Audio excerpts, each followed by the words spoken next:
Hello everyone. In this video, we are about to discuss this topic called Search and Status Report.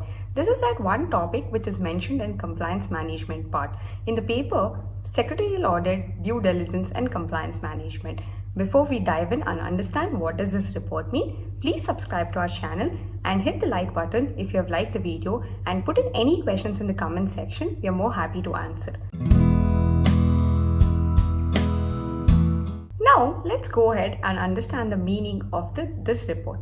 This report is that which provides the information on the company's compliance status and also its loan servicing history. Well, too many technical words, right? Let's break this down and simplify this for you. One is the compliance status. Other one is the loan servicing history.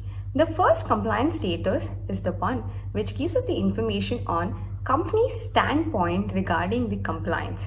And also this information or this particular revelation is made by verifying certain records of the company. And then loan servicing history. What does this loan servicing history mean? It talks about the history of the company in paying its loans, and also it mentions that where do the company stand in paying its debts. Before we dive into the next segment, I would like to give you a small tip here. We also saw this particular word called loan servicing history, right? These are those words which needs to be incorporated whenever you're writing answers, right? See, these are the very different words, and if incorporated will fetch you very good marks. Now let's dive in and understand what are the scenarios or who are those people who uses this particular report. Normally, these are used by banks, financial institution. Then secondly, it is used by directors and shareholders, and broad categorization I can give, it is used also by government authorities. The first one is bank and financial institution. Why would they use it?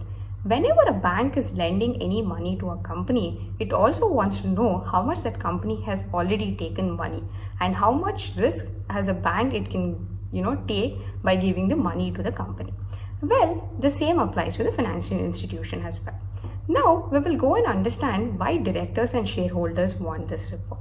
Directors and shareholders want this whenever they're getting inducted to the company.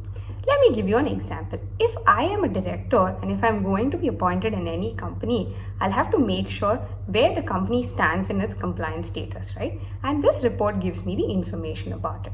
Well, government authorities also want this information in a similar way. Like, compliance status of the company is very well known by this report, and government authorities like SEBI and RBI would require this information. Well, considering now that we have understood the meaning and also who are those people who uses this report, let's go ahead and understand the checklist which is required, that what information needs to be checked while preparing this report.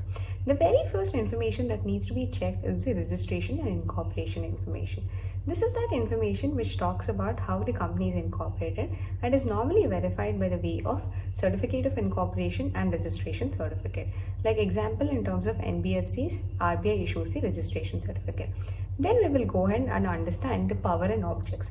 The power and objects are normally understood in MOA, AOA, and also sometimes SSHA and SP. SSHA and SPA are very important documents. So this is a share subscription and share purchase agreement, which is mostly confidential. Unless and until you require it, normally we don't ask this in this report.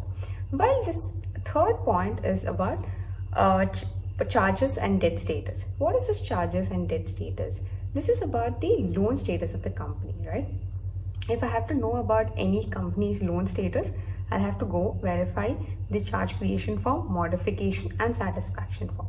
The fourth foremost is the director and the shareholders or signatory details. What does these details mean? Directors' details are those which normally includes appointment, resignation, what are the disclosures made by them, even for that matter related party transaction, and also KMP details and the registers maintained on their behalf. Then comes this part where the share details are mentioned. Share details are so that it talks about share capital, which is the authorized, subscribed, paid up capital. Then it also talks about transfer, transmission, bonus, ESOPs. Various other things are verified in this. And last but not the least, in the broad categorization, registers and records. What are those registers? Registers are those registers maintained from the very well director part to the shareholder part. Then KMP details, RPT details, various other registers are maintained for various other purposes. Then last is the records. What is this records or reports for that matter? Reports are these CSR report, Secretarial Audit report, and then also there's another segment which is sometimes board report is also checked. See, all this coming together and putting together are those information which is normally and usually checked while preparing the report. Now, hasn't we have understood what forms part or what information which goes in checking the information from the companies and to prepare this report, let's go ahead and understand in this segment how do we approach the questions which is asked about this topic in the exams.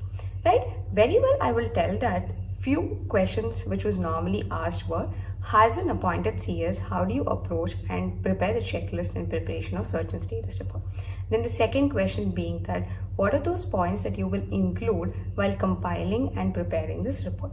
So I will explain this particular approach in only one part, right, for both of the questions. The first and foremost is write the meaning of the report. That is very important.